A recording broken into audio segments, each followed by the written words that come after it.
7 things you should never say to your grandchildren. If you want a lasting bond, have you ever said something to your grandchild, just a quick comment, and then noticed how they suddenly grew quiet?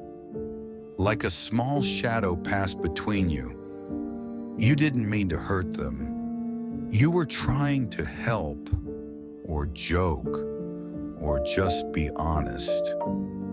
But something changed. As we grow older, we gain wisdom, but sometimes the words we carry from our past don't match the hearts of our younger generation. And without realizing it, we may be building a silent wall between us and the people we love most. Today, I want to share 7 things I wish someone had told me never to say to my grandchildren. These lessons weren't taught in a book. They were learned the hard way. But if you stay with me, I promise you'll walk away with something more powerful than advice, a deeper bond with the next generation. Have you ever felt an invisible distance form after just one sentence? I remember the first time my granddaughter, Lily, told me about a dream she had. She was 8 years old, sitting on the floor drawing something that looked like a flying house. "I want to be an architect for animals," she said proudly. I chuckled and replied, "That's cute, sweetie, but maybe think of something more practical." She looked down at her drawing, folded the paper, and I never saw her mention that dream again. At the time, I thought I was guiding her. Now, I know I was dimming her light. That moment changed me. It made me realize that every word matters, especially when it comes from someone they love and admire. So, here are the 7 phrases you should never say to your grandchildren and what to say instead. 1. That's not realistic. It sounds responsible, logical, but for a child or teen, it feels like rejection. Dreams aren't supposed to be realistic at first. They're meant to be wild, hopeful, personal. When you dismiss them, they might stop sharing their dreams with you.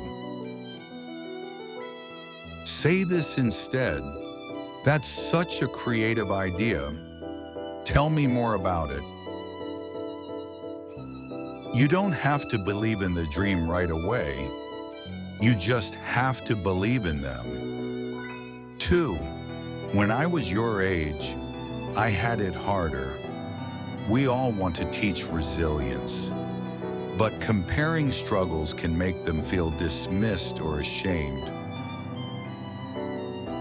Yes, life was tough when we were young, but their world has its own battles: social pressure, digital overload, and mental health challenges we never faced.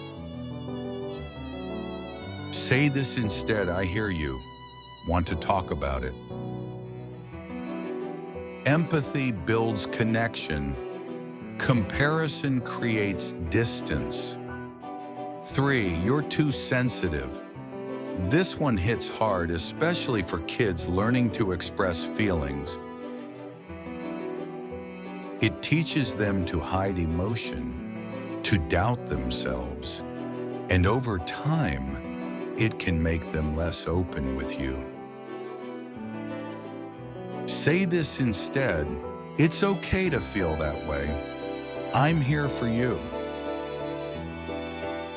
Even if you don't understand why they're upset, showing acceptance makes all the difference. 4. You should look more like your cousin. Oh, how many times have families fallen into this trap? Comparing them to other siblings or relatives can crush self-esteem. It can even breed resentment, not just toward you, but toward their peers. Say this instead: I love who you are. You're one of a kind. Celebrate their individuality. It teaches them to do the same for others and for themselves. 5. You'll understand when you're older. It sounds wise, but it feels like a brush off, and worse, it shuts the door on curiosity. Kids are smarter than we think. They can handle complexity if we take the time to explain. Say this instead: let's talk about it together. What do you think? That simple shift makes them feel valued, not small. 6. Stop crying. Be strong. Strength isn't the absence of emotion, it's learning to move through it. When we tell them not to cry, we're teaching them to bury pain. But pain that's buried doesn't go away, it grows. Say this instead: take your time. I'll be right here with you. Sometime the greatest gift you can offer is your quiet presence. 7. You always. You never. These absolute phrases turn small moments into identity. You always forget things. You never listen. It's easy to say when we're frustrated, but it plants seeds of self-doubt. Say this instead: I noticed this happened today. What can we do differently next time? Focus on actions, not labels. That way you're helping them grow without shrinking their spirit. I look back now, and I wish I had said fewer things with certainty and more things with curiosity, because what our grandchildren need most isn't perfect wisdom, it's presence, patience, and permission to be who they are becoming. The day Lily turned 18, she gave me a small frame picture of a flying house. I stared at it, confused. She smiled. You said it wasn't realistic, but I still dreamed it. Turns out, she's now studying environmental architecture, designing eco-friendly homes for wildlife sanctuaries. She didn't need me to approve of her dream. She just needed me not to stand in its way. Dear friend, maybe you've said one or two of these things in the past. I have or two. This video isn't about guilt, it's about growth.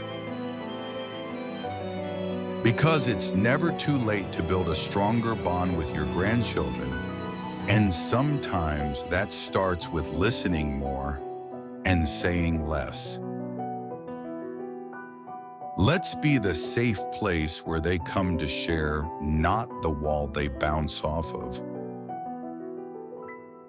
What's something kind or curious a grandchild has said to you? Or what's something you wish you could say to them now? Leave a comment below. I'd love to hear your story. And if this video resonated with you, please share it with a friend or fellow grandparent. Together, we can raise a generation of strong hearts with soft landings.